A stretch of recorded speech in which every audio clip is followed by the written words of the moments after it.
Père, merci pour la grâce que tu nous accordes. Nous te bénissons au nom de Jésus-Christ. Nous prions. Amen. Nous acclamons très fort. Nous récupérons nos places.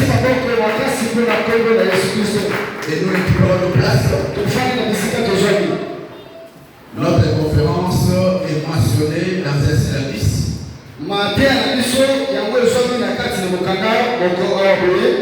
Le syllabus est juste derrière pour faciliter l'évangélisation. On a mis ça à un prix abordable à 5 000 francs seulement. Il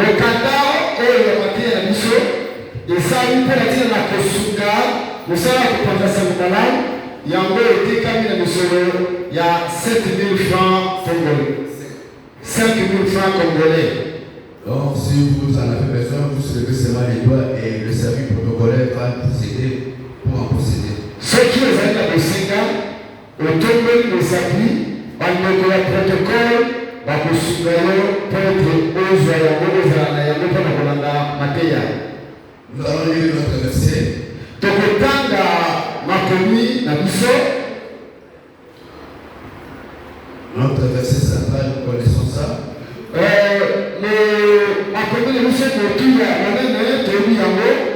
Matthieu chapitre 28. Le verset 19 à 20.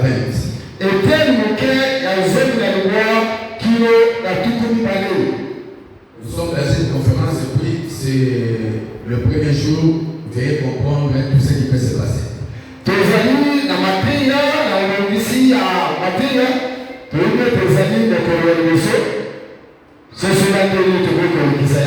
Nous disons, allez, faites de toutes les nations des disciples, les baptisant au nom du Père, du Fils et du Saint-Esprit.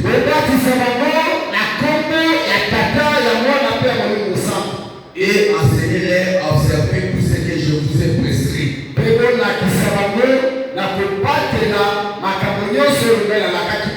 Et voici, je suis avec vous tous les jours jusqu'à la fin du monde. Parole du Seigneur. Est-ce que les hommes de Dieu pouvons acclamer le Seigneur? Que Dieu soit loué. Nous bénissons son nom. C'est une joie pour moi d'être devant vous.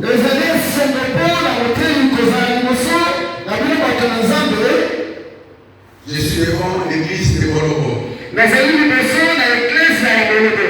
Vous savez, si chacun de nous pouvait prendre conscience de l'importance que le Seigneur a sur lui,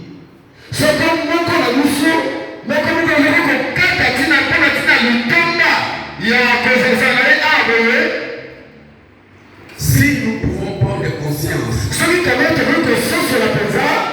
l'importance que nous représentons pour le ciel, les choses iront de l'avant. L'église, Christ s'est acquis sur l'église par son sang.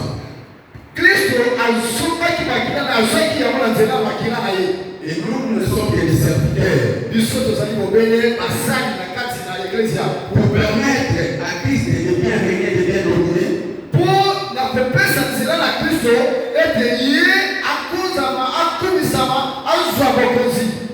Nous devons travailler en union et non en division.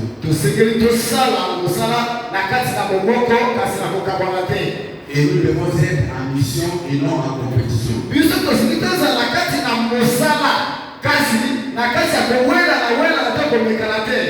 Parce que la compétition fera en sorte que nous puissions sortir hors de la mission, hors de la vision.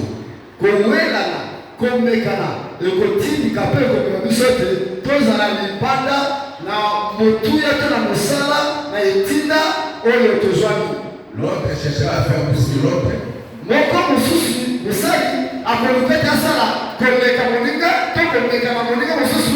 Mais si dans ce que nous faisons là, Christ n'est pas glorifié, c'est pas perdu. Après avoir terminé le travail qui lui était assigné par son Père ici sur la terre, sima na Kristo kosala mosala oyo epesameli ye ataka na ye awa na se na moi il monta au ciel. amataki likolo. La dernière chose qu'il avait dit avant de monter au ciel, likambo na suka oyo ye alobaki yango na ye kobata na likolo était d'aller prêcher l'évangile jusqu'aux extrémités de la terre. ezalaki ete bantoma bakende kotia kosakola malamu kino na suka na mokili Avec la puissance du Saint-Esprit. na nguya ya molimo mosantu. Si nous échouons de prendre au sérieux cette grande commission, soki biso tozali kolonga te tozali kokweya na kozwa mokuma monene epesameli biso nous aurons manqué l'objectif principal de l'histoire du christianisme et de la venue de Jésus. kasi wana biso tokungisi motuya litomba ya mosala ya Kristo ya bokristo na se na moko. Et maintenant, les Dieu, bato minene basali nzambe écoutez-moi très bien. oyo kangai malamu. Jésus n'était pas venu pour donner le mariage. Kristo ayaki te po apesa biso libala. Jésus n'était pas venu pour nous donner des maisons de travail bien rémunérées. ayaki te po apesa biso bandako minene to kitoko etongami to misala oyo ezopesa biso basalere to lifuti malamu koleka. Lisez bien dans la Bible. tanga malamu na makomi mosantu Il est écrit ekomami ete au temps de Noé, na ntango na Noa les hommes mariés bato babandaki kobala se mariaient, babandaki kobalisa mpe babandaki kobala ils mangeaient, babandaki kolia ils travaillaient. babandaki kosala Même à l'époque de Sodome et Gomorrhe. atako na ntango na Sodome na Gomora. Si nous pouvons nous aujourd'hui que Jésus était mort pour nos mariages, soki tokoki kobandela te Kristo akufaki mpona ntina na mabala na biso. maintenant les gens qui se marient à l'époque de Noé, qui étaient morts pour le mariage. Boko bato oyo bandaki kobala na ngombe ya Noa nde nakufaki mpona ntina na mabala na bango. Amen, amen. Est-ce qu'on va acclamer pour le Seigneur? okoki kobete bango mpona nkelo. Jésus est mort pour un seul objectif. Kristo Yesu akufaki mpona ntina na litombo to likambo moko, Le salut des âmes. lobiko ya milimo ya bato. C'était pour restaurer l'homme. ezali mpo ete abongisa moto asikola moto. Vous savez bien plus que moi. boyebi malamu Depuis ekakaki la création, kowuta na kozalisama lorsque Dieu nous avait créés, ntango nzambe asalaki biso il a formé le corps, abongisi nzoto na biso il l'avait placé dans les jardins. atiaki yango na kati na elanga. Mais le jour où Dieu prenait la décision de créer l'homme à son image, mokolo oyo nzambe azwaki mokali ya kosala moto kolanzama elilingi na ye devant Dieu, liboso na nzambe il y avait un être ezalaki na ekelamu moko to qui ezali était moko jaloux. oyo asepelaki te. Lorsqu'il a entendu Dieu parler ainsi, ntango ayokaki nzambe koloba boye il s'est dit, alobi ete on peut créer un homme qui va ressembler à la personne comme j'adore. bakoki kosala moto kolanzama na elilingi na moto oyo ngai nazali kokumisa te kosambela kosanjola. Cela veut dire que cet homme qu'on va créer sera séparé en moi. elingi koloba ete moto oyo akokelama akozala likolo na ngai. C'est ce jour-là qu'il a eu la pensée de renverser Dieu. ezali nde na mokolo wana ye azwaki makanisi ya kotelemela ya kokumisa nzambe. Et si vous lisez dans Ésaïe chapitre 14 et Ézéchiel 28, soko otangi na mokanda na Ezekiel mpe na Ezaïe, vous allez voir comment le diable a voulu renverser Dieu. bokomona lolenge kani diable motelemeli alingaki kokumisa nzambe to akumisaki nzambe atelemelaki nzambe. Il avait pris 5 décisions. azwaki mikalo na kati na ye mitali. Il a dit, je serai semblable au Très-Haut. alobi ete ngai nakozala lokola na oyo aleki nyonso oyo amoya nyonso. Je monterai au-dessus des ponts de Dieu. ngai nakomata likolo na ngwende na nzambe. Et il a eu beaucoup de j'ai. alobaki ete nakosala boye nakosala boye nakosala boye. Son objectif, litombo to ntina na ye il n'avait pas voulu que toi, tu puisses être semblable à ton Créateur. alingaki te ete yo ozala na lolenge mpe delilili ya mojalisi na yo. Quand il était renversé sur la terre, ntango ye akotomaki na mokili il s'est dit, alobaki ete j'ai déjà tout perdu. nabundisi nyonso Ce qui me reste actuellement, oyo etikali na ngai sasa epi Lui, il savait très bien que la désobéissance de Dieu a des conséquences néfastes.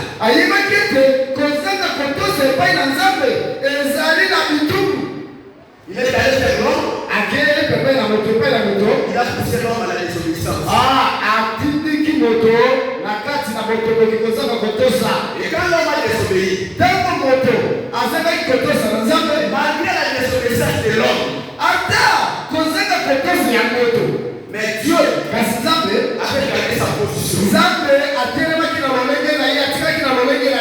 Dieu était venu, il a cherché l'homme, comme d'habitude, et l'homme s'est caché. Et l'homme a dit à Dieu, j'ai entendu ta voix, mais j'ai tout caché. Quelle a été la question de Dieu à l'homme? Qui t'a dit que Dieu dit? Vous voyez? Pourquoi tu as posé cette question? Dieu avait besoin de savoir la source de l'information de l'homme béni.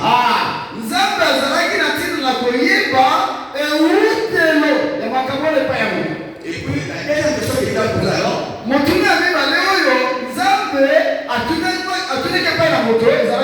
a-t-il mangé du fruit de l'arbre auquel j'avais interdit?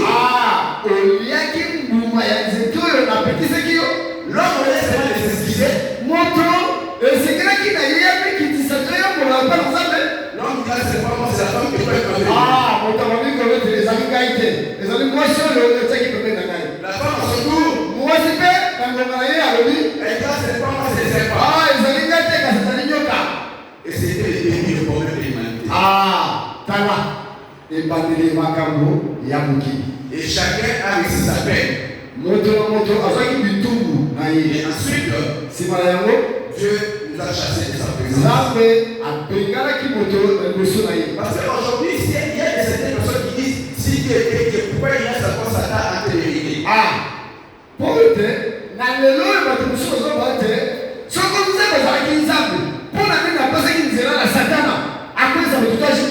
Ou pourquoi il continue à laisser Satan les vivre?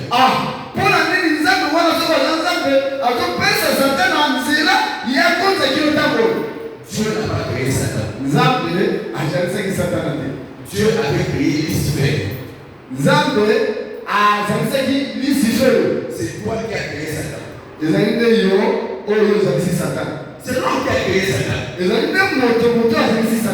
Dieu avait créé Lucifer. Et c'est vrai que Satan, quoi c'est toi? Mais, regardez l'amour de Dieu. Regardez l'amour de Dieu. Dieu va nous donner un signe de quelque chose qui se fera plus tard.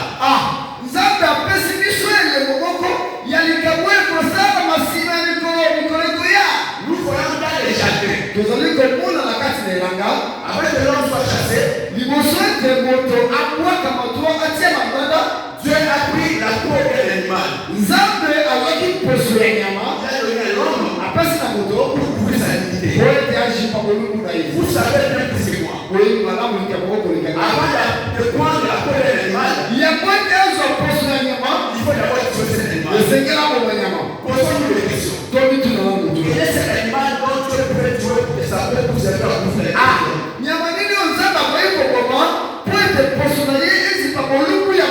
Mais cet animal, c'est l'agneau. C'est Jésus qui est là. Qui devait mourir pour prendre la place de l'homme. C'était plus les jardins. C'était plus les jardins. Dieu a commencé à trouver la solution pour l'homme. C'est ainsi que Dieu a commencé à faire la succession des missionnaires sur la terre.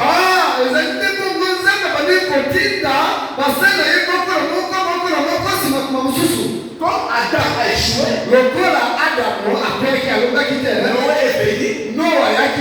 Malgré la prédication de Noé, les hommes n'ont pas crié.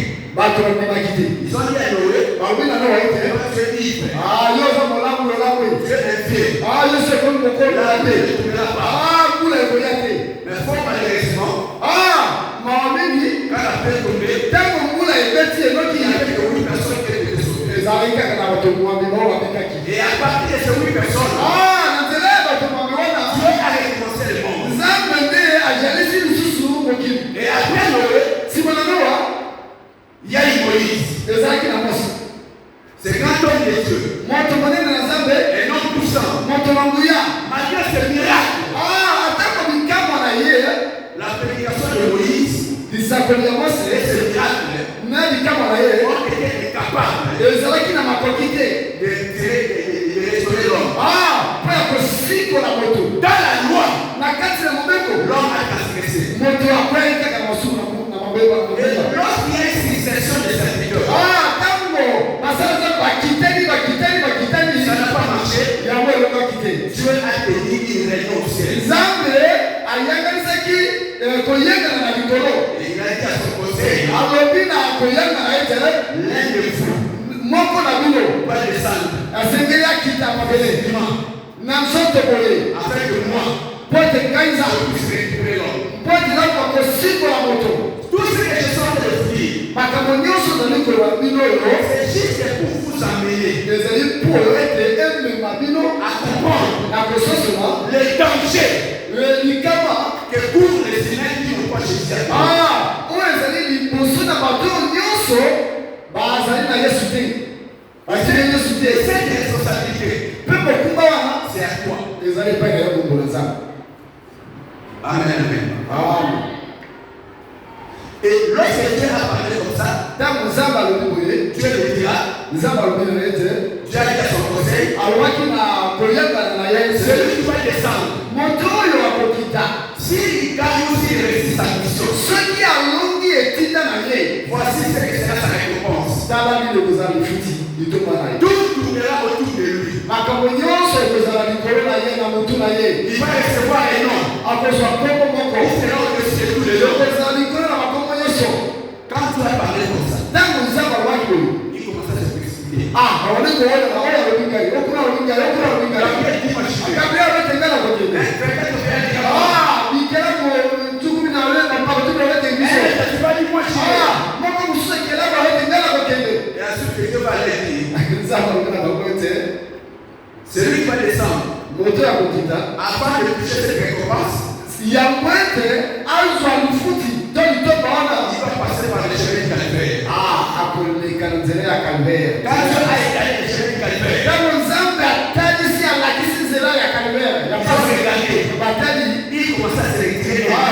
moko babi kozonga nsima Gabriel a dit, gabriel alobi ngai moi je te voulais l'exprimer. ngai nayebi bato Avec une telle souffrance, na pasi ya boye je ne saurais pas. na olonga te Mais nous voyons à la droite de Dieu kasi tomoni maboko ya nzambe ebangi mobali un moko garçon. elingi mobali moko tomoni moboko Moi je descendrai. ngai nakokita Moi je vais descendre. nakokita alleluya Toi, epete yo pour te récupérer l'homme. yo moko ozwa moto kosika Tu n'avais personne mal. oyo esalaki na lolenge mpe C'est lili là qu'on s'appelle Jésus-Christ de Nazareth.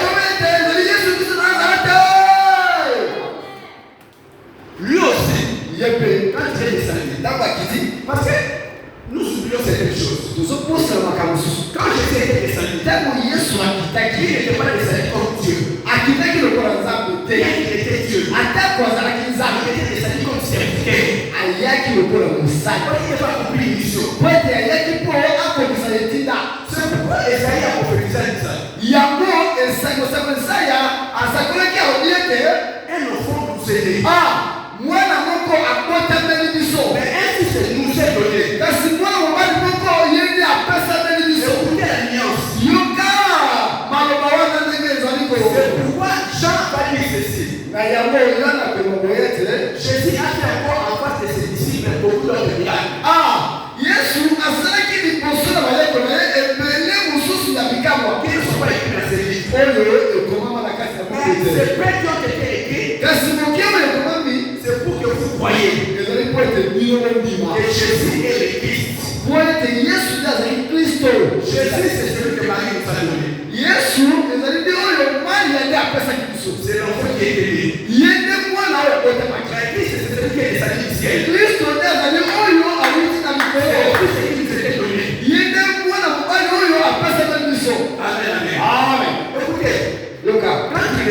ntango okiti il s'est dit, alobi je veux faire une miracle. nakosala likambo Et ce peuple mpe libota oyo vont croire bakondima que je vais vers Dieu bakozonga epai ya nzambe na bango et je passerai par la porte. nde nakoleka na ekulusu te. Jésus, en tant que serviteur, yesu lokola mosali n'avait pas besoin de passer à la porte. azalaki na ntina ya koleka na mpasi na ekulusu te. Lisez bien la Bible. tanga malamu na biblia Quand bakokosala il a fait le miracle, ntango asalaki likambo il a remarqué amonaki que ete le peuple ete bato ne libota sont pas revenus vers Dieu. bazongaki epai na nzambe te. Il leur dira, alobi na bango ete si vous ne croyez pas à mes paroles, soki bondimi na maloba na ngai te croyez-moi mes œuvres. bondima te na misala oyo ozali kosala. Mais il a oublié abosani que ete Moïse avait fait les œuvres aussi. abosani ete mose mpe asalaki misala Or, les œuvres étaient capables de restaurer l'homme. nzoka nde misala wana ezalaki na makoki te mpo na kosikola moto. Quand Dieu voyait son cœur, lokola nzambe amonaki motema na ye Dieu va lui envoyer maintenant des envoyés. nzambe atindelaki ye batinda Moïse et Élie.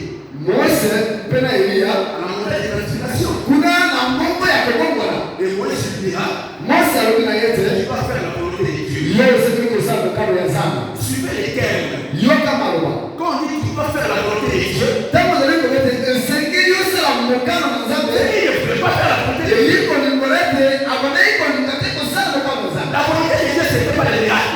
mokano na nzambe ezalaki likambo te. Le miracle, c'était pour convaincre le peuple de Dieu de Dieu. likambo ezalaki mpona ntina kondimisa libota ete nauti na nzambe. Mais la volonté de Dieu, c'était de passer par la croix. mokano na nzambe ezalaki koleka na nzela na ekulusu. Amen, amen. amen Amen, amen. amen Amen, amen. amen. Et lorsqu'on a dit comme ça, ntango elobi boye pourquoi c'était Moïse et Élie? mpona nini ezalaki mose mpe na eliya. Moïse, c'était la loi. mose elimoni mobeko Et Élie, c'était le prophète. mpe eliya elingi kotelisa masaki. Et lui-même, c'était l'accomplissement. yesu ye mei nde kokokisama ya makambo. Il a avancé. apusani Arrivé maintenant à Gethsemane. ntango akomi na Getsemane Quand il a compris que Dieu était vraiment sérieux, ntango asusu ete ezalaki mpenza epai na ezalaki sembo mpe solo ete il doit passer à la croix. esengeli aleka na ekulusu. Qu'est-ce qu'il a dit à son père? alobaki na tata na ye te S'il y a moyen, soki ekoki papa tu peux pas. longola na ngai kedi yo. Et intérieurement, lui qui dira, kasi na kati na mpenza alobi ete Dieu lui dit, nzambe alobeli ete pourquoi vous ne pouvez pas venir? na esika oyo okomi C'est impossible de faire marche arrière. ekoki na lisusu kozonga te. Nous comprenons cela par le langage de Christ. tozososola yango na nzela ya maloba ya kristo Parce qu'il a dit, po ete kristo alobi ete une fois ntango nyonso que ta volonté soit faite, ezala mokano na yo mais non la mienne. kasi mokano na ngai te. Il est allé à la croix. akei kino na ekulusu Il croyait aussi akanisaki ete que même à la croix, ata kola na ekulusu son père viendrait intervenir. papa na ye akoya kotambola to kobikisa to kolongola ye. Quand il est parti au croix, ntango abakami na ekulusu il a compté les limites. ababi kotanga ntango Il voit la mort approche. ababi komona kufa kobelema. Amen, amen. amen. La mort est approchée. kufa azali kobelema. Et quand il regarde son père, ntango atali tata il voit les tôles. atali amoni mokongo. Il dit, Père, abi tata Père, tata pourquoi mpona nini m'as-tu abandonné? wakinga oteki ngai. Posons-nous la question. tomituna na mosika wana Pourquoi le père avait-il abandonné son fils pendant qu'il a obéi à sa voix? mpona nini papa atikaki mwana na ye ntango oyo mwana atosi kosala mokano na ye. Je vous donne trois raisons napesi bino ndimbola to ntina misato qui ont poussé Dieu à abandonner Jésus à la croix. oyo tinaki nzambe atika kristo to yesu na ekulusu. La première des raisons, moko ezali ete c'est la sainteté de Dieu. ezali mosantu na nzambe. Tellement que Dieu est saint, lokola nzambe azali mosantu il n'aime pas les péchés. alingi masumu te Les péchés. alingi lisumu te. À la croix, na ekulusu Jésus est devenu péché yesu akomaki lisumu à cause de toi et de moi.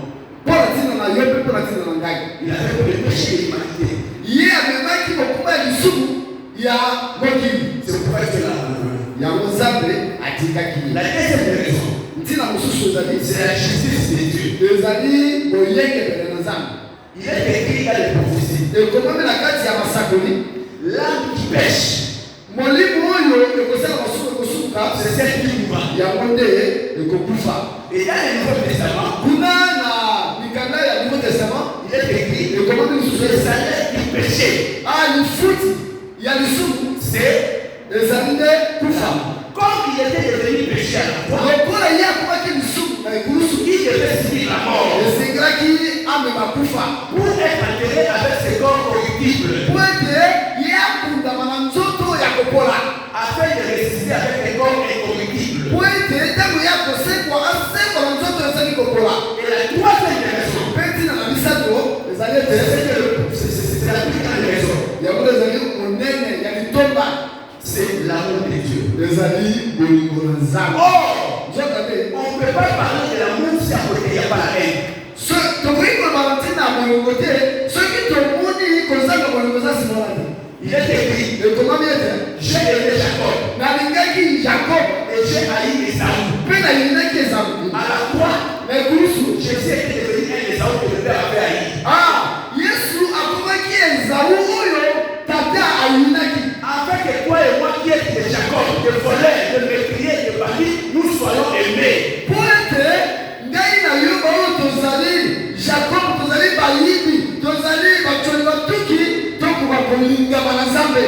Et c'est aujourd'hui, soki lelo nous n'annonçons pas c'est Jésus pour que les autres soient sauvés. tozali kontakelo te kosakola yesu wana te po ete bamosusu babika. Nous sommes en train de donner la mort de Jésus à la croix. tozali kozangisa litomba kufa na Kristo na ekulusu. Le premier point, moko le ya momalikabo ezali ministre et son message au temps de la fin. mosala na Nzambe mpe lisakelo ye to liloba na ye na ntango ya suka. Le ministère signifie métier ou service. ministère elingi koloba mosala. Et ministre, le ministère c'est le service que le ministre est grand auprès des gens. ministère ezali mosala oyo mosali azali kosala epai na bato. Et le ministre, c'est un serviteur par excellence. mosali oyo tobengi ministre ezali mosali na lolenge oyo ekoti ebongi. Christ est venu sur terre comme ministre. Kristo ayaki na se na mokili na se na moi lokola mosali. Ministre de la parole mosali na liloba auprès des gens. epai na bato epai na mokili. Christ était venu non pour être servi, mais plutôt pour servir. Kristo ye ayaki te ete basalela ye kasi ye nde asalela bato. nzoka te Celui qui veut servir moto oyo alingi asalela ne s'assoit pas. ye afandaka te Il se met debout. ye atelemaka. Si nous répétons nous faisons la relecture de Matthieu 28, 19 à 20. soki tolingi kozongisa kotanga ya makomi ya Matthieu chapitre 28 On nous dit allez. balobi na biso te okende Dans la logique des choses, na lolenge mpenza ya sikisiki ya makambo dans l'église du Seigneur aujourd'hui, na kati na eklise ya kolo lelo nous ne pouvons plus avoir des chaises.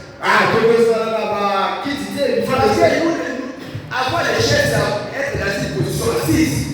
kozala na efandelo boye elingi koloba tozoza na lolenge ya kofanda. Mais nous devons plutôt être debout. tosengi kozala bato On nous dit allez. baye biso te tokende. Est-ce que nous sommes en position de travail nous? eske biso tozali na lolenge ya kosala.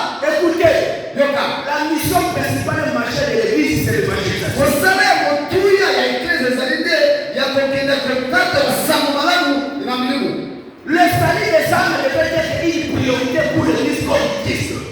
likambo ya lobiko ya milimo esengi kozala mama na likambo to motuya mpona ntina na eklesia. Celui qui veut servir ne peut pas s'asseoir.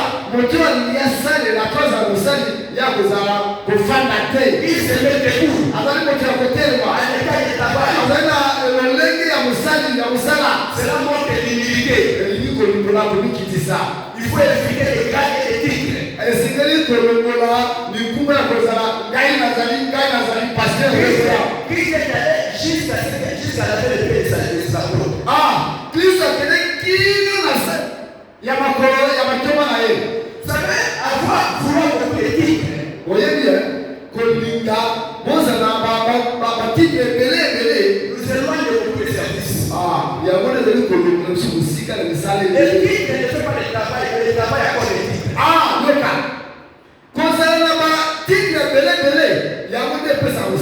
yoka soki oyo ozali kosala mosala ebele yo nde ozali kokola batike mpe ebele. Je prends l'exemple de Christ qui est notre modèle. nazali napesa bino ndakisa ya kristo azali modele na biso. Je vous rappelle les services sont derrière. bandeko nakanisi bino ke mateya oyo ezali na kati ya service baservice ezali kuna oyo azali na kosenga akei kuna abona nango na service akozwa badetail nyonso. Regardez quand Jésus s'est mis devant la femme samaritaine. tala ntango yesu azalaki liboso ya mwasi mosamaria Jésus demande de l'eau. yesu asengi mai. La réaction de la femme était comment? lolenge to kozokisa ya mwasi ezalaki lolenge nini? Toi qui es juif, yo moto ozali moyuda, toi qui es juif, yo moto moyuda. sa réaction était polie. kozongisa na ye ezalaki ya motosi te. Mais Jésus n'a pas dit, kasi yesu alobaki te ete tu connais qui je suis? oyebi nga naza nani? Je suis ceci. nga naza nani? Ngai Mesia. Jésus n'a pas dit comme ça. kristo alobaki lobo te. Jésus calmement a continué son travail. yesu na pete nyonso akobaki kosolola mosala A mosala. continué son travail. ntango akobaki kosala mosala na ye Quand la femme a remarqué que non, je ne sais pas si elle a un prophète. ntango mwasi asusilaki azali kosala mosakoli, La femme a dit, mwasi alobi je vois que tu es prophète. nayebi te yo oza mosakoli. Comment que le travail n'a pas le titre? omoni sikoyo te mosala epesi moto lokumu. Après avoir mis Jésus au nom du prophète, ntango atomboli kristo na esika ya basakoli, la femme a élevé Jésus au rang de Seigneur. atomboli kino nkolo. Et puis elle dit, alobi ete le Messie doit venir. mesiya asengeli koya. Ce n'est pas toi. ezali nde yo te. Entre nous, tala qu'est-ce qu'a poussé la femme à dire que Jésus était Messie? nini etindaki mwasi kolo ete yo te oza mesi te. C'est le travail. ezali mosala oyo Pour savoir, c'est dire, po ete kristo azwa akumisama ngonga oyo te na nivo wana il s'est humilié. ye akikitisaki. Mais nous aujourd'hui, kasi biso lelo nous ne comprenons plus. toyebi te. Entre nous et Jésus qui est le chef. toyebi ete te ete na biso na kristo ndenge azali mokonzi Comme ça, toza mapeka boye. le révérend prophète. révérend prophète. Surtout quand vous partez à l'est du Congo, surtout à Lubumbashi, là-bas c'est la garnison des prophètes. soki bino okela libalo koshimwe tala kuna te esika bamosaka bafandi Il n'a que 23 ans, azali kaka na mbula tuku mibale na misato. mais il est déjà révérend prophète apôtre. akomi révérend prophète apôtre.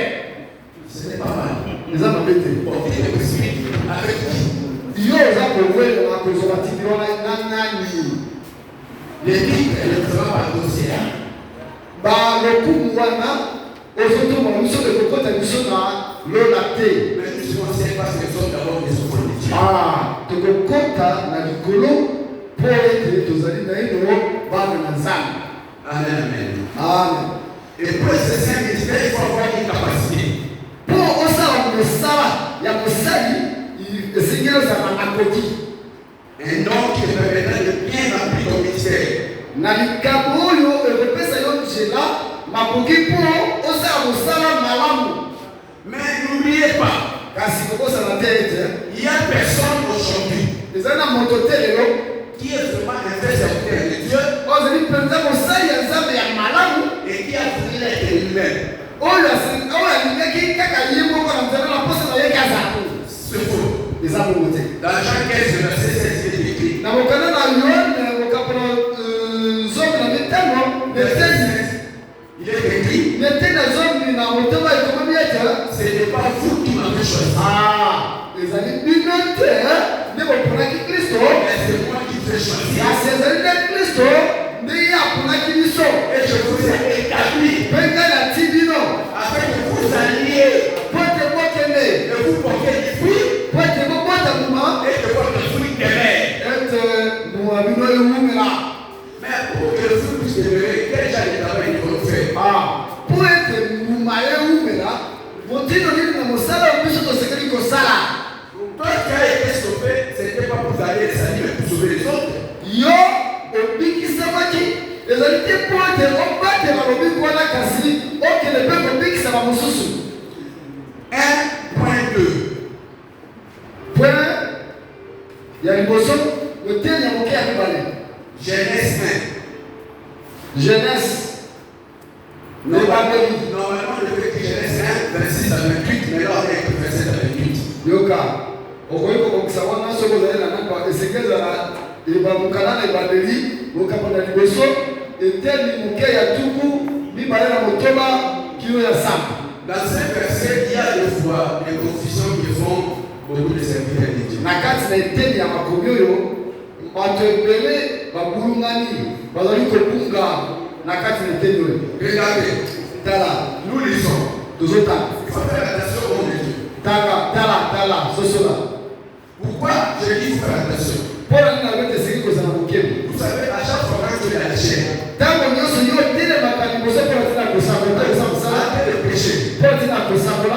il y a certaines personnes qui sont là pour utiliser la Bible.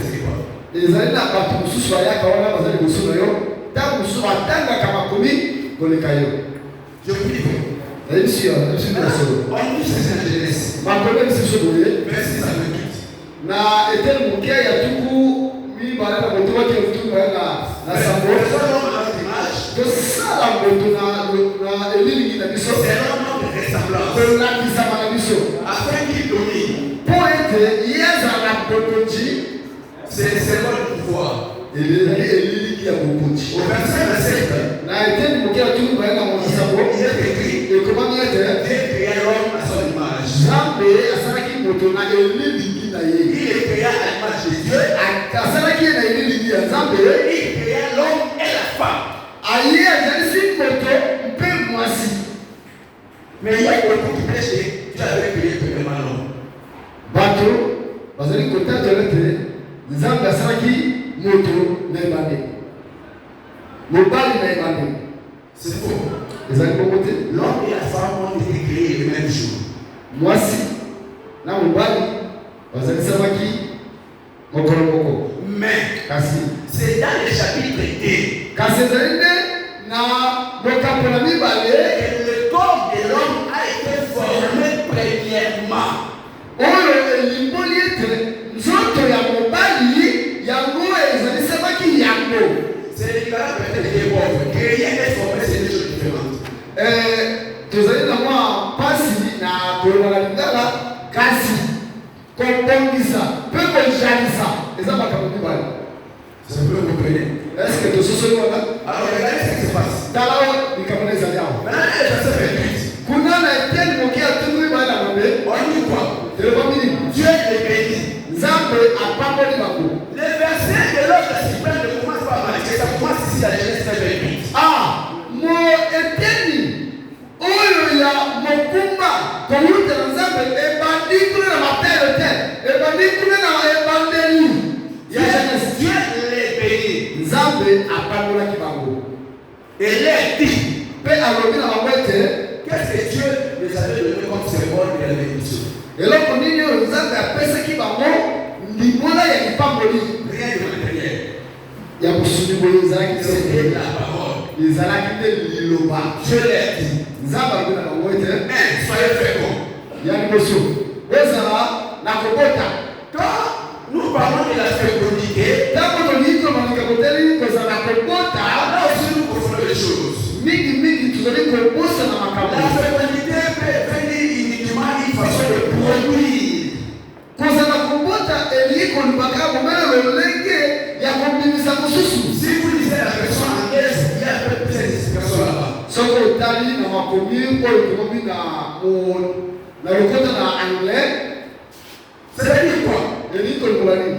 Prenons par exemple le manguier. tozwa ndakisa na nzete ya manga.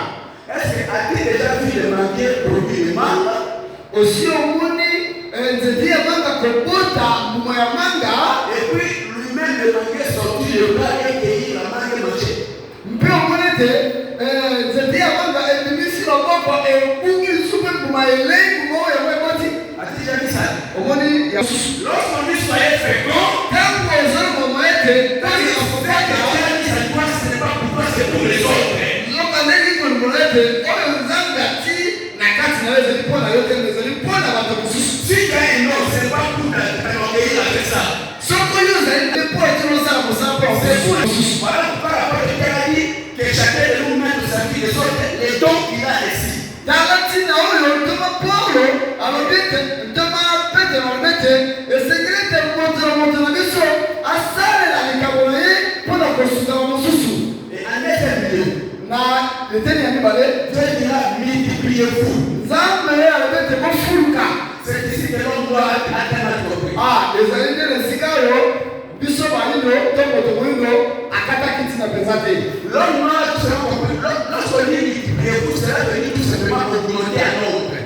Ntango ozali kobete bofuluka bango bakesi esengeli kozala. Cela veut dire augmenter un nombre. ali kolobete kozala na motu ya ebele. Mais l'homme noir compris seulement mettre au monde des hormones biologiques physiques comme ça. nzoka nde moto momundo akasekele kobota bana ebele na nzoto oyo. Non. bobote À qui Dieu s'adressait là?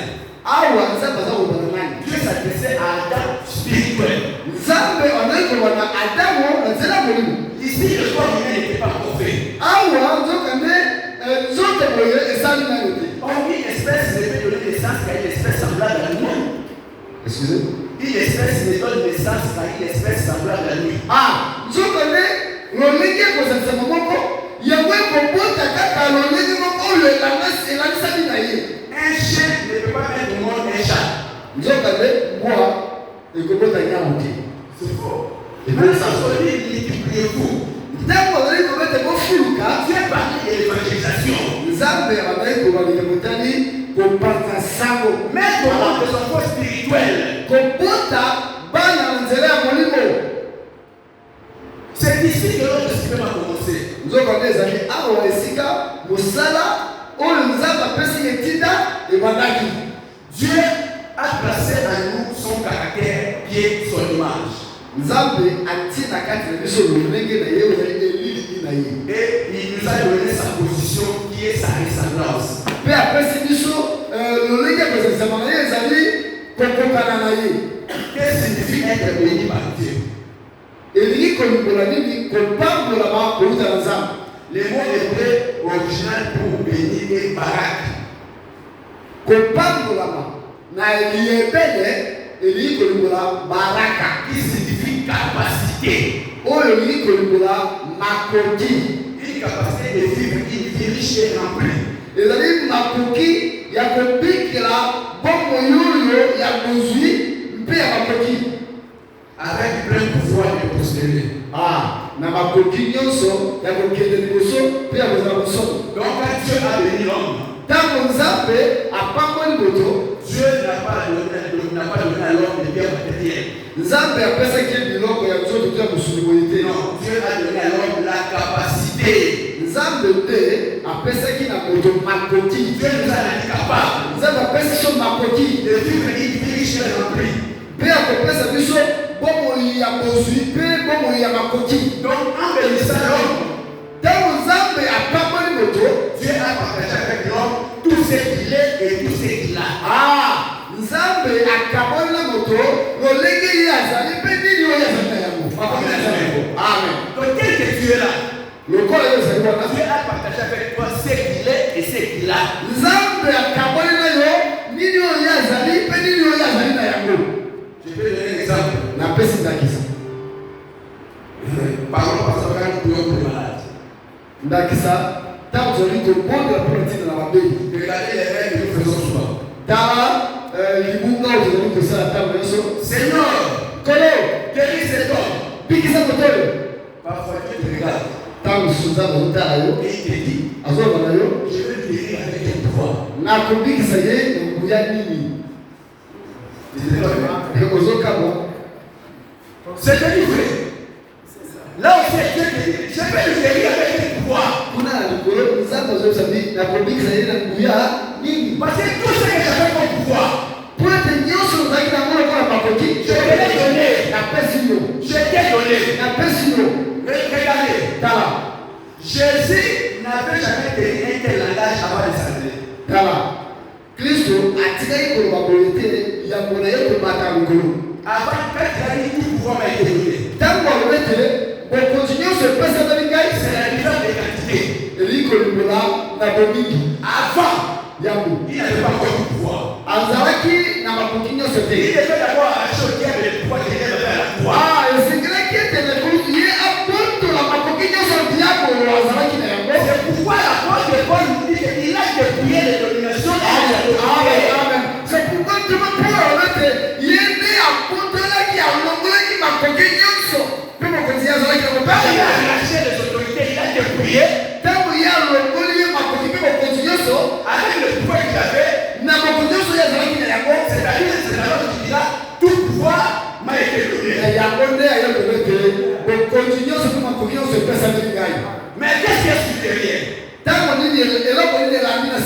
Allez faire les leçons des disciples. Ok,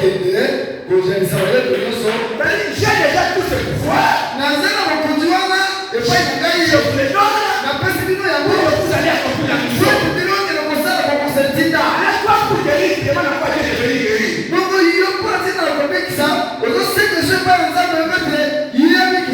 Dieu va guérir avec quel pouvoir? Amen, amen. Amen. Viens tenir les caméras, je veux faire un déplacement. Regardez.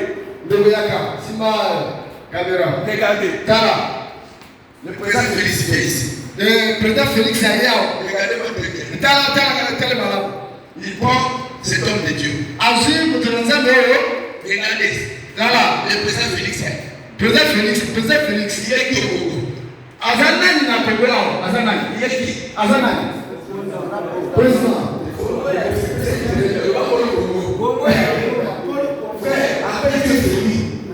Ne refuse pas. Il vient ici, regarde. Il prend l'IA. Azui mon Regarde, il prend l'IA. Azui mon Il donne ce homme de Dieu. après c'est mon dos. Il lui dit, Alors il a été. je te place dans cette ville. Natinyo awe. Les amis derrière toi, Ah, bon c'est là dans Simanayo. que les gens peuvent passer. Pas pour moi le cas. Mais ici, Ah, on est sur Nayo. qui te libérera? Mon président le commandant. Qui? Le bête est passé. Dis-lui. Bête est passé. Qui a dit ça? Non, Qui a dit ça? président. Même s'il dit 10 000 personnes, qui on doit arrêter? Ceux qui a derrière pour lui va te dire au Canada. Au Canada. Qui on doit arrêter? Au Canada. Parce que lui, il fait de quoi? Exécuter. Yéné aïna kosala etinde watini. Alors regardez là, c'est ce homme de Dieu. Dala le quoi ça ça Il voit un commandant de la police appelé passer ici. Avant de commander la police à l'homme le gars. Il prend le téléphone. Ensuite téléphone. Avec le président Félix. Ah, président Félix.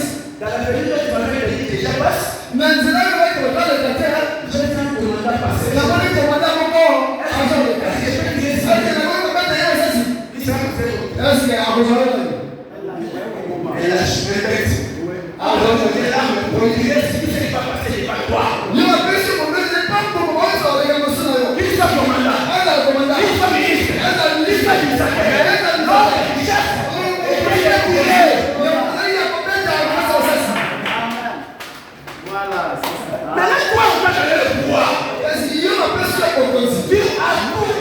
Pour utiliser le pouvoir, il va encore celui qui fait celui qui veut donner le pouvoir.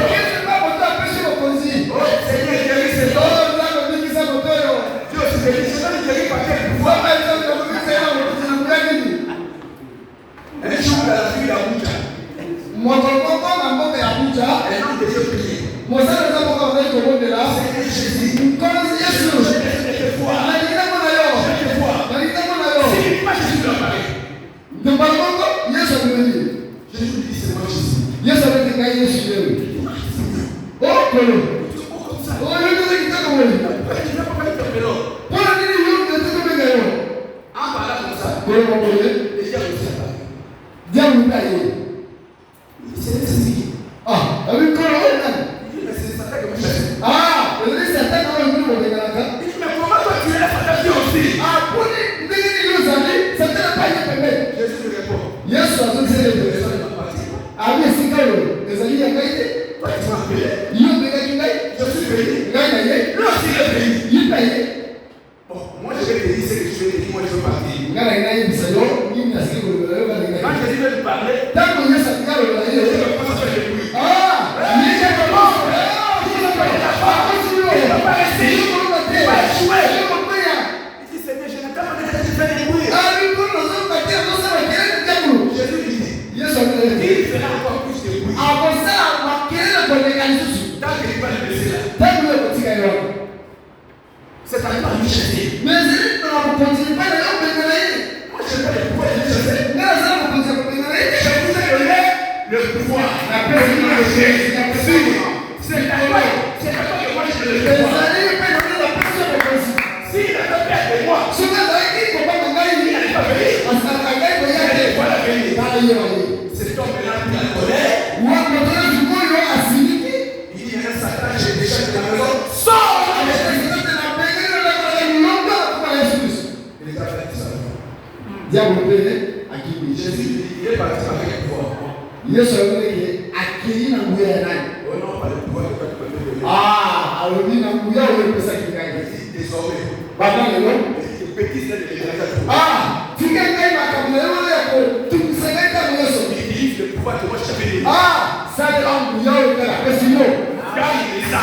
Bikisa kenda kusoma kusiko wapate. Forme les gagnants.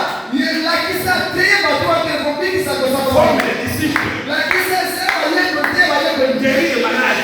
Bikisa malade. Ressuscite les morts. Bikisa wakufa. Tout dans mon nom. Tu as le pouvoir. Ne me dérange plus.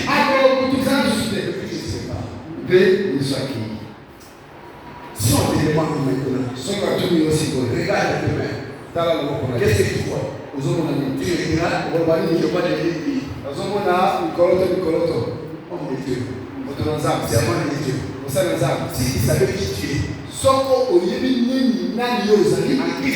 en Christ, la sorcellerie n'a pas si auprès de toi. On doit gagner le temps. Nous allons parler sur les bases de la notion sur la mission.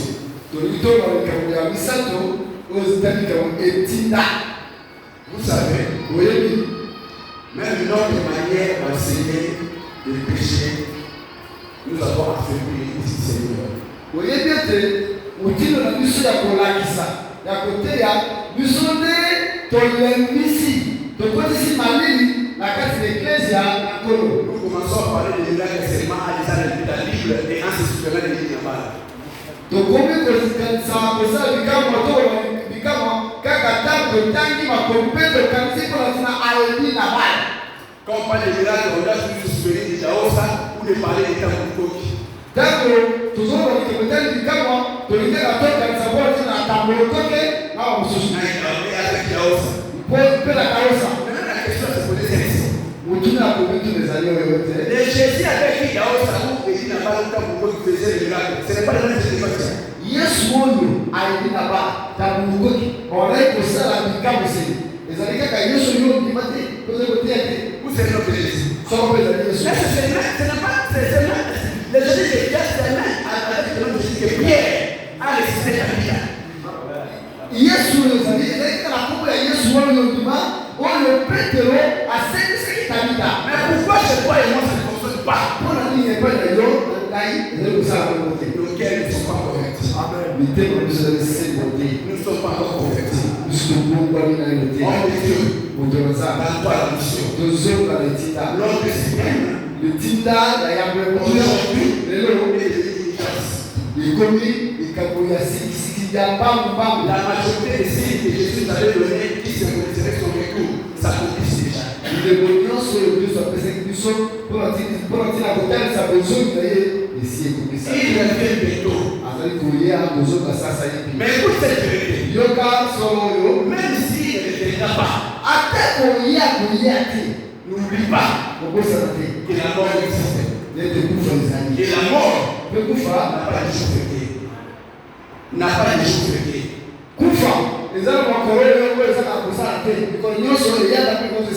Soyons conscients de la façon de salir les âmes. Donnons-nous à l'évangélisation. Cessons de nous précipiter, de nous laisser seulement dans les 4 livres. Ce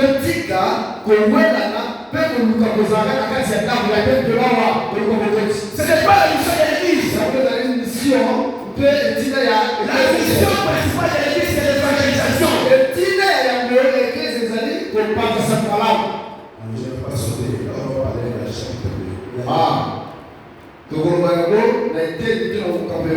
La notion sur la mission. Les mots mission désignent déjà confier et un envoi. Être envoyé.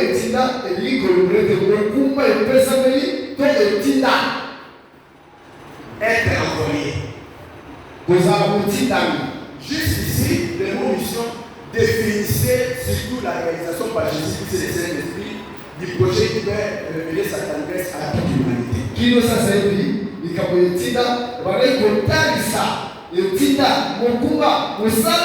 Ya Kristo yaki na nzela ya tata kwa tina kotangisa boboto bolamu manzambi kwa Dieu a aimé le monde et il a fait quoi? Il a donné Jésus. Nzambe alingaki mokili asalaki nini apesaki Yesu Kristo. La mission implique le plus souvent l'envoi de l'individu ou le groupe qu'on appelle les missionnaires. Mission etindaki kolikoleli kotindama ya lisanga ya bato to ya moto mpona mosala moko en dehors des frontières de l'église. Libanda ya nzinga ya lopango ya eklesia ezali libanda kokende. En dehors aussi des frontières de la contrée, de la commune, de la ville, du territoire, du secteur. Yango ezali kobima libanda ya territoire ya mboka na bino ya kokende lipai moko mpe mosusu mosika. Et puis, je tiens à vous rappeler ceci. Bandeko nazokabisela bino boye aucun ministère n'est local. yoka mosala moko te ezali kaka mpona mboka oyo ofandi. Mosala ezali mpona esika ofandi te ezali mpona bisika nyonso. La mission qui nous est donnée allait de faire de toutes les nations les disciples. Mosala to etinda oyo epesameli biso ezali ekokende na mabota nyonso kokomisa bango bayekoli. On n'a pas dit faire les fidèles. Balobi teke toezalisa bato bandimi. On a dit disciples. Balobi toezalisa banani bayekoli. Qui est un disciple? Nani ezali boyekoli? Un disciple est celui qui est capable de faire les choses comme son maître. Moyekoli ezali moto ezali makoki kosala makambo lokola kolonzama mokonzi okolo na ye. Aujourd'hui, quand on veut parler d'une grande église, on parle d'une grande église en fonction du nombre de membres. Lelo ta mozali kobetele église ya monene bazali kotala nde motuya ya badini. C'est faux. Eza bongo te. Tu peux avoir 10 membres. Okoki kozala na bato nkoto zomi mais s'ils ne sont pas des disciples, soko bazali bayekoli te. celui qui a vraiment besoin des disciples, c'est celui qui a une grande église. Moto azali na bayekoli tuku mibale. Bayekoli wana bazali bayekoli bazali lingomo monene koleka bato bazali nkoto zomi. Faire les disciples, c'est un travail qui est donné à tout ministre. Kozalisa bato bayekoli ezali mosala oyo epesameli epai ya mosali nyonso ministre. Tu dois te produire. Yo osengeli ojalisa. Voilà pourquoi aujourd'hui nous nous retrouvons dans un culte où le modérateur n'est pas encore venu. Il y a des membres qui sont là où on attend le modérateur. Ah bon? Tala lelo tokomi na esika te mayanga ezali moto asali kokamba mayanga ezali te bayekoli bazali abi tozali kozela nanu lokambi aya. Ce n'est pas une la faute. Ezali libunga epai na ye te. Mais ça, c'est toi qui conduis, toi qui se met ici. Ezali epai na yo mokambi yo moto otiamaka liboso. Amen, amen. Amen. Et il faut se dire tout chrétien né de nouveau. Esenge toyebisa boye te mokristo nyonso oyo abotami akomi moto na sika Il est intercesseur. azali mobondeli Il est quelqu'un d'âme. azali moto ya okende ya kobikisa Il biliko est missionnaire. mpe azali moto ya etinda. Il y a beaucoup qui sont chrétiens seulement dans les églises. Eza na bato mingi bazali bakristo kaka na etonga na bango. Mais s'ils voyagent, soki akeli là, je vais faire ça. wana kokote Non, maintenant voyage. atela mopembo Sois gagné d'âme. zala moto oyo akobikisa Sois chrétien. zala mokristo. Pendant qu'on venait, Ntango tobandaki koya tout le monde du fleuve, na ebale je ne faisais que pécher. na bandaki akoteya Déjà, je faisais pécher. bato bandaki koyamba Je yesu priais pour eux. na bandaki kobonya mpo na bango Parce que c'est ce que je suis. mpo ezali nani oyo ngai nazali. Amen, amen. Amen. Mais comprendre, je suis en train de courir vite. Bon, bososola nazali kokende mbango kolonisa ngonga na biso. Amen. Amen. La mission dans le christianisme est l'annonce de l'évangile. Mission na kati na Kristo ezali kosakola sango malamu. La formation des disciples Kolakisa koyekolisa bayekoli et le baptême de nouveaux convertis. mpe libatisi na bato oyo babongoli mpe bandimi makambo aza na sika. Elle est basée sur la grande mission donnée par Jésus-Christ dans le Nouveau Testament. Yango nde efandi na motuya mokumba oyo epesaki na Kristo Yesu na kondima na sika. Ainsi, celui qui a reçu la paix du Seigneur doit nécessairement poser ces questions au Seigneur pour pour la possession de son appel et de sa mission. Boye, moto nyonso tulo azui kobenga moto abengami epai na Kristo esengela mituna oyo mpona ntina kobenga mpe mosala na kati na Kristo. Pourquoi j'ai mentionné ceci question de l'islamisme? Mpe na nini natie mituna motoba oyo na kati na buku wana? Mes frères et sœurs, il y a beaucoup aujourd'hui qui sont dans la confusion totale. Bandeko na ngai eza na baebele lelo oyo bazali kobulunga na kati na makambo oyo. Dieu l'avait appelé à quelque chose. Nzambe abengaki lokola moyebi. Lui se retrouve dans l'intercession. Ye akomi mobondeli. Et il dira les vérités difficiles. Mosala nzambe eza na pasi. Regardez moi bien ici dans le pays. Botala ngai malamu te tosika mwa moke. Il y avait une conférence aux États-Unis. Ezalaki na mateya moko malatimba kuna na mboka ya États-Unis. Alors l'orateur a donné une illustration du jugement de Jésus sur les serviteurs. Bongo motei alakisaki kolakisa likambo tali kosambisama akolo. Non, les jugements des serviteurs auprès de Jésus. Kosambisama ya basali ya Nzambe epai na Kristo Yesu. Ils étaient dans la salle comme ça. Bazalaki na kati na koyaka na kati na ndako boye. Jésus était des fois comme ça. Yesu azalaki liboso boye. Dans une table.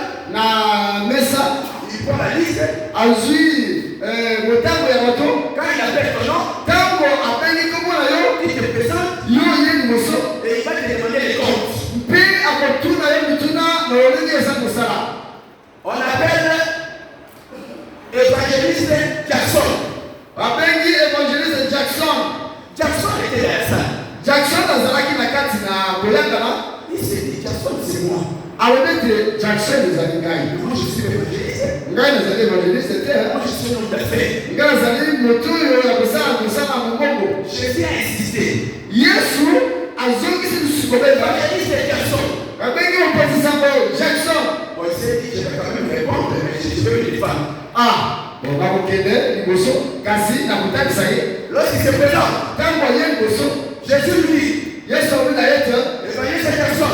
Évangéliste Jackson mokonzi sango. Où sont les 425 âmes que tu veux gagner pour moi en Asie? Milimo wapi oyo sinaye kobikisa na mboka na Asia 425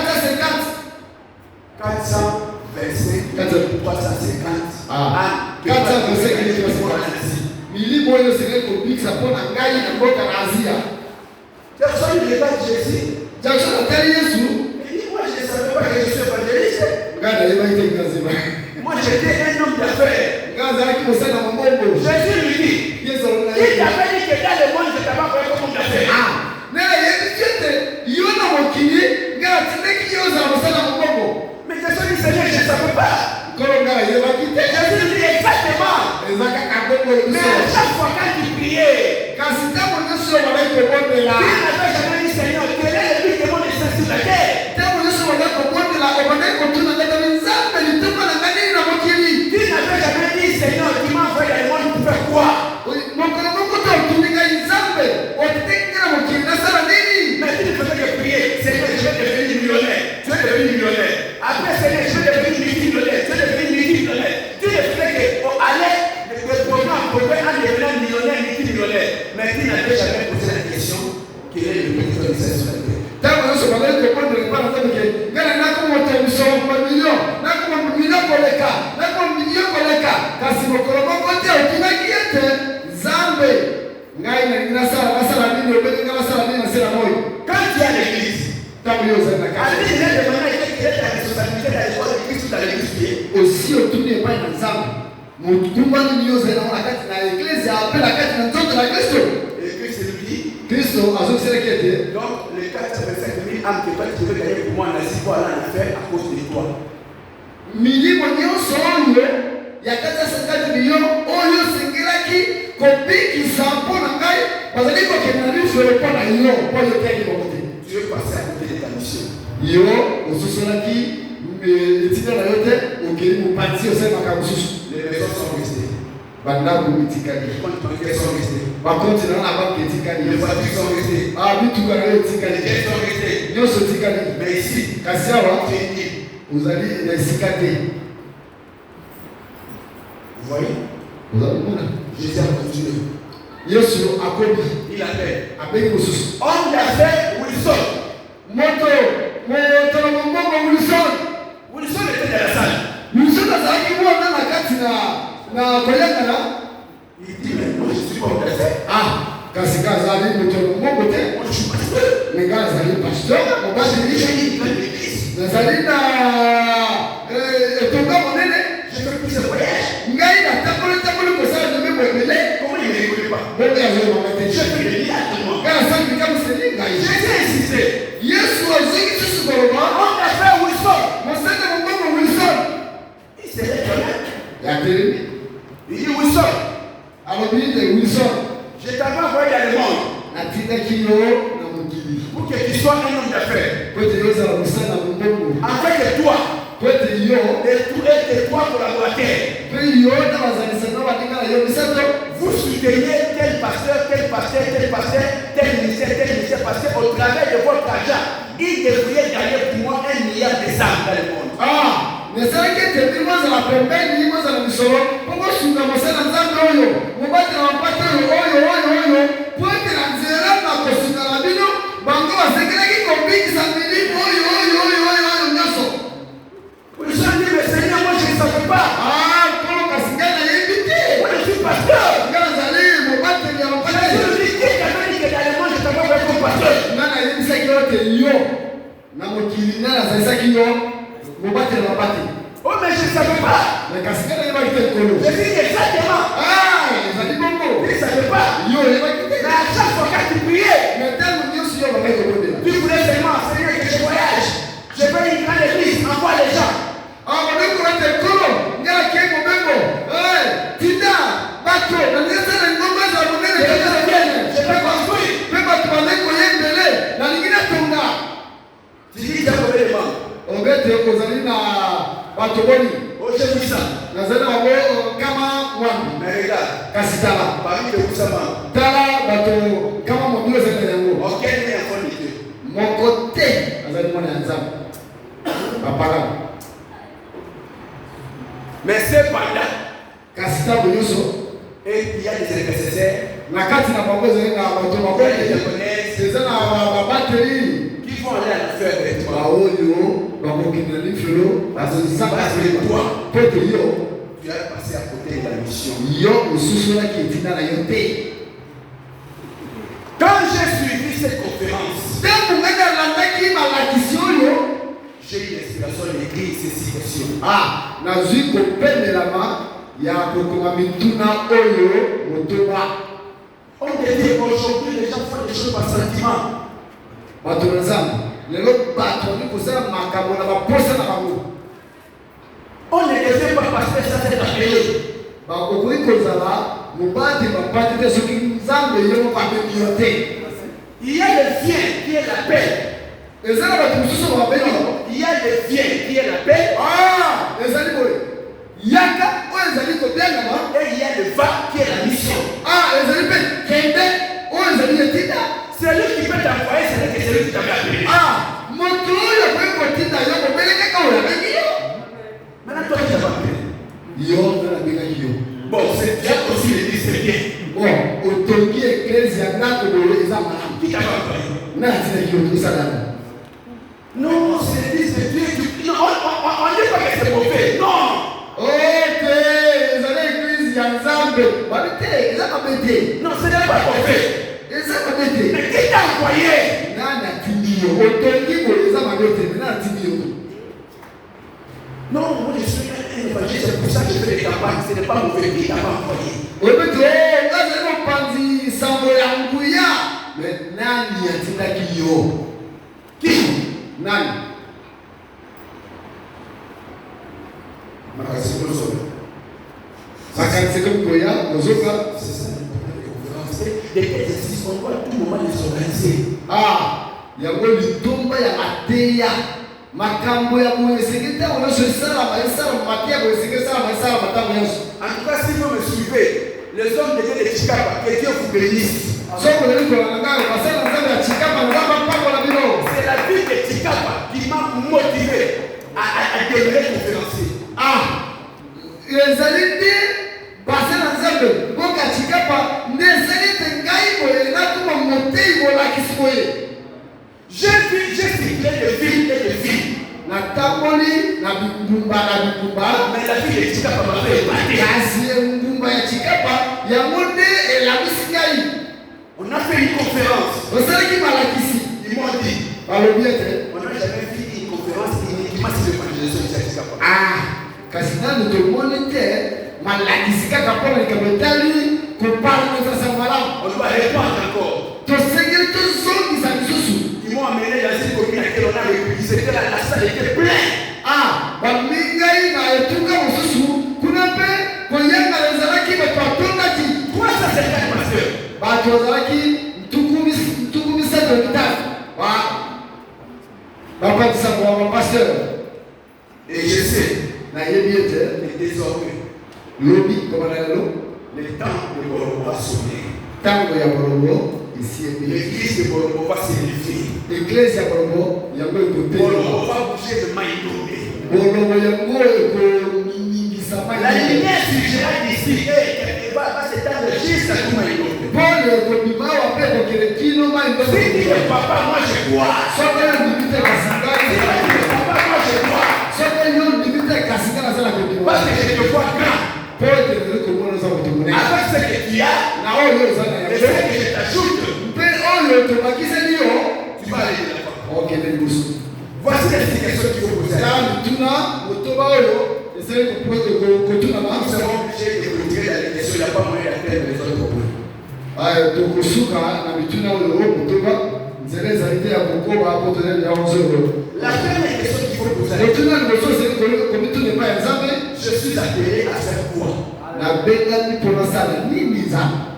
Dieu nous appelle pour nous confier des missions bien précises. Nzamba benga kabiso, pea pesa biso bitina, oyo na siki. Il y a des certaines personnes qui ne connaissent même pas sa position. Et ça n'a pas de souci. Désolé, maintenant, le lobby n'a été position de l'humanité.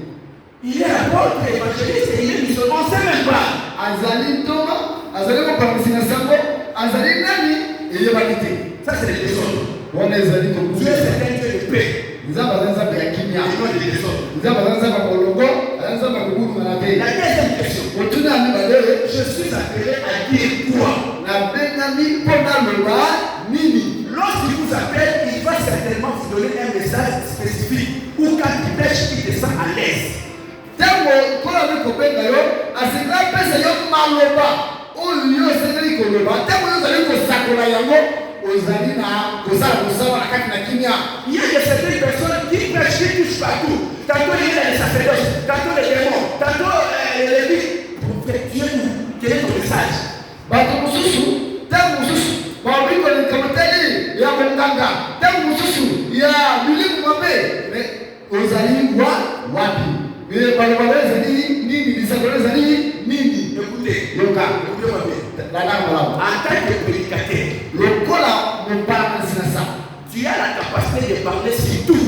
Ozali makokia bali makambo nyonso. Mais tu as ton assiette où quand tu t'assois, tu te sens très à l'aise. Ah, ezali na makambo yo bengama na yango. Tango yo zali ko message wana, ozali penza na efando ni yo na kinya nyonso. Et puis je vais vous rappeler une chose. Na ngina kanisa yo ikamuboko. Il n'y a pas un prédicateur qui sait prêcher pour sur l'autre dans l'église. Na kati na makambo ya Kristo ya muzami ya Kristo. Ezala motei moko te akoba ke ya ni côté ya koleka mususu. Vous savez pourquoi? Pour nini? Ceux qui peuvent vivre comme ça, ce sont seulement les orgueilleux. Bato bakabongo ezali bato babimba na lolendo. La Bible, makombo satu c'est l'éléphant. Ya mona zali msokone. Les prédicateurs, Le mopatisako, les prédicateurs bate. nous sommes des aveugles. Tozali bato ba akufa miso. Bon, ça c'est l'éléphant. Oyo zali soko. Maintenant on appelle les aveugles. Bapeki sikoyo bato Nous sommes des aveugles. tozali bato zali kokoza kokona. On vous fait toucher. Basi bisi yo. Vous touchez. Ozo siba. Toi, tu as touché ici. Yo sibia waboy. L'autre a touché ici. Musuba sibia waboy. L'autre a touché ici. L'autre est ici. Papa sibia waboy. Après, on vous pose la question. Pela tuni yo kotoza kokona tela tuni yo. Comment est l'éléphant? Ye nzongoza kutindo ni. C'est lui qui a touché ici. Dis quoi? Moto asiba kia wa mosaka wani. L'éléphant est petit. Abeta za muke. Mais c'est lui qui a touché ici. Moto asiba na mobile Qu'est-ce qu'on va dire? On va dire, Non, il n'est pas gros. monene. Maintenant, à créer. Katikati na Qui a raison? nani alongi? Personne. Reste là où Dieu t'a dit. Fanda, le bas de Sikanza Matiki. Reste ce que Dieu t'a donné de prêcher. Ne suis pas parce que à cause de mon nom a prêché le sacerdoce, ça marchait, que toi ça marchera. C'est faux.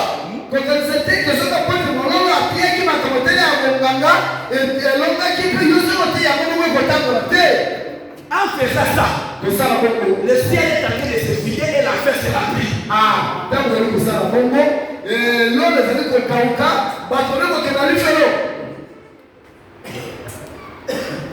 La troisième question, je suis appelé à faire comment? Certainement Dieu vous donnera des formules appliquées afin que vous arriviez à accomplir la mission qui vous a confiée. Yemoko akopesa yo lolenge mayele oyo kotambola poko kisabosala na yoyo apesa ki. Regardez, si par exemple tu viens chez André Paye, il te dit par exemple chez moi avant d'entrer pour aller les chaussures. Mais ne me juge pas. Peut-être que c'est la formule que Dieu lui avait donnée.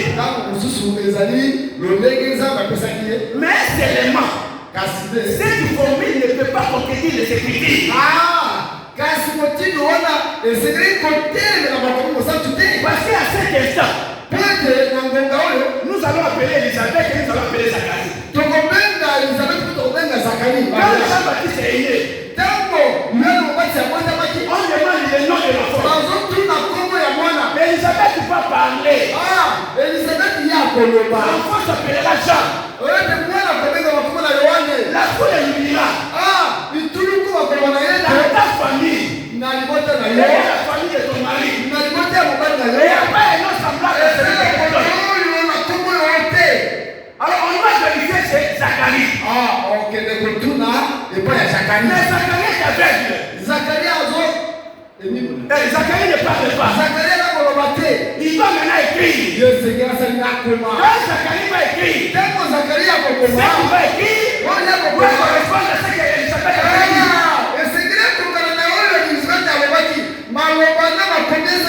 Oh, Elisabeth, c'est l'église que nous sommes. Zacharie, c'est Jésus, la parole. Yes. L'homme suprême. Aujourd'hui, Et plutôt la distraction. Ce que tu ne connais pas, il dit toi apprends.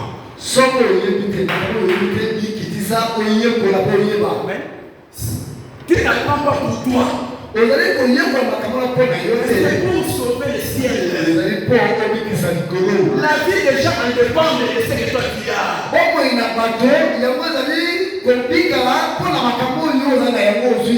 La quatrième question. Je suis appelé pour faire où et avec qui? Faire quel type de peuple ou lier de prédestination?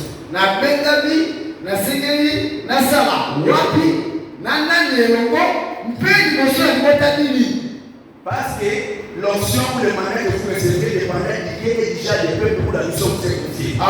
Zambi et Pakolami aujourd'hui, ils allaient pour les Sika, la bateau, le Moliko Sala, mais na bateau, le Montagini, le secret de Sala. Cinquièmement, mon tournoi à Binei, je suis appelé à un vrai camp. La sécurité de Sala, Tambo, Ce qu'il y a de tous les vies, c'est la précipitation. on le même ici, Ecclésia, les alliés de Kowe, la banque, Sala. Parce qu'il veut être appelé père, il consacre n'importe qui. Pointe, Azali a posé avec ma papa, il y a moi, je vais continuer à ma maman, mon nani. Ne vous précipitez pas à des responsabilités, stade de préalable, il y a la formation pour la maturité sur cette responsabilité. Kowe la Mokumbate, il y a moi, on malakisi. Comme avec prophète qui serait un prophète, il a une des songes qui sont accomplis. Il s'est dit prophète. Et commence à marquer les gens de respect. Et puis comme ça, que Dieu nous bénisse. Que Dieu nous bénisse. Elles sont pas prêtes pour le Seigneur. Elles sont à droite. Mais comment notre conscience est devenue Seigneur? Demande au Saint-Esprit de toucher lesquels les saints ne sont pas venus. Puis que l'éternel puisse être ici. Prions au nom de Jésus.